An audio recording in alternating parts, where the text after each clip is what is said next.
لوگوں نے پوچھا یا رسول اللہ کون سا اسلام افضل ہے؟ تو نبی صلی اللہ علیہ وسلم نے فرمایا وہ جس کے ماننے والے مسلمانوں کی زبان اور ہاتھ سے سارے مسلمان سلامتی میں رہیں۔ ایک دن ایک آدمی نے حضرت صلی اللہ علیہ وسلم سے پوچھا کہ کون سا اسلام بہتر ہے؟ فرمایا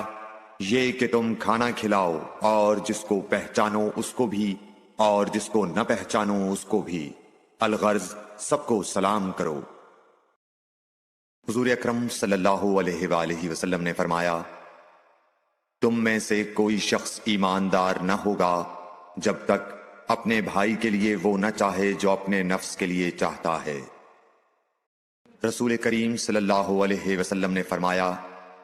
قسم ہے اس ذات کی جس کے ہاتھ میں میری جان ہے،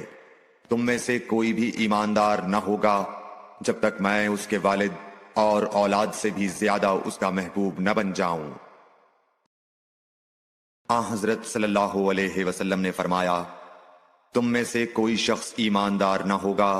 جب تک اس کے والد اور اس کی اولاد اور تمام لوگوں سے زیادہ اس کے دل میں میری محبت نہ ہو جائے۔ نبی کریم صلی اللہ علیہ وآلہ وسلم نے فرمایا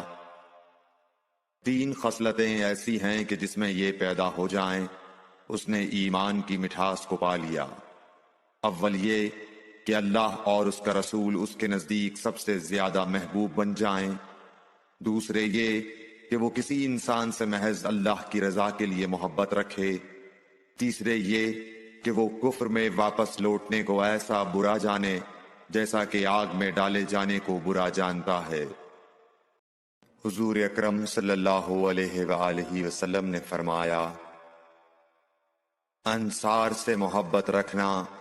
ایمان کی نشانی ہے اور انصار سے کینہ رکھنا نفاق کی نشانی ہے۔ رسول اللہ صلی اللہ علیہ وسلم نے اس وقت جب آپ کے گرد صحابہ کی ایک جماعت بیٹھی ہوئی تھی فرمایا کہ مجھ سے بیعت کرو اس بات پر کہ اللہ کے ساتھ کسی کو شریک نہ کرو گے، چوری نہ کرو گے، زنا نہ کرو گے، اپنی اولاد کو قتل نہ کرو گے اور ناعمدن کسی پر کوئی ناحق بہتان باندھو گے اور کسی بھی اچھی بات میں اللہ کی نافرمانی نہ کرو گے۔ جو کوئی تم میں اس عہد کو پورا کرے گا تو اس کا ثواب اللہ کے ذمہ ہے، اور جو کوئی ان بری باتوں میں سے کسی کا ارتکاب کرے اور اسے دنیا میں اسلامی قانون کے تحت سزا دے دی گئی تو یہ سزا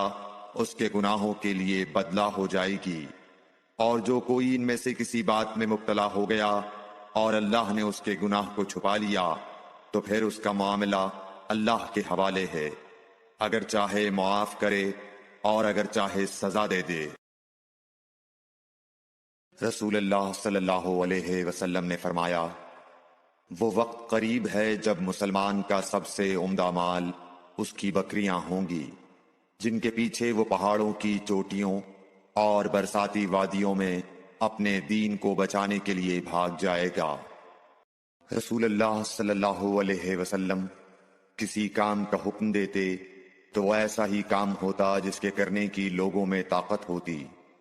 اس پر صحابہ کرام نے عرض کیا کہ یا رسول اللہ ہم لوگ تو آپ جیسے نہیں ہیں، آپ تو معصوم ہیں اور آپ کی اللہ پاک نے اگلی پچھلی سب لغزشیں معاف فرماتی ہیں، اس لیے ہمیں اپنے سے کچھ زیادہ عبادت کرنے کا حکم فرمائیے۔ یہ سن کر آپ ناراض ہوئے حتیٰ کہ خفگی آپ کے چہرے مبارک سے ظاہر ہونے لگی، پھر فرمایا کہ بے شک میں تم سب سے زیادہ اللہ سے ڈرتا ہوں اور تم سب سے زیادہ اسے جانتا ہوں، بس تم مجھ سے بڑھ کر عبادت نہیں کر سکتے۔ Like, share and subscribe for more videos.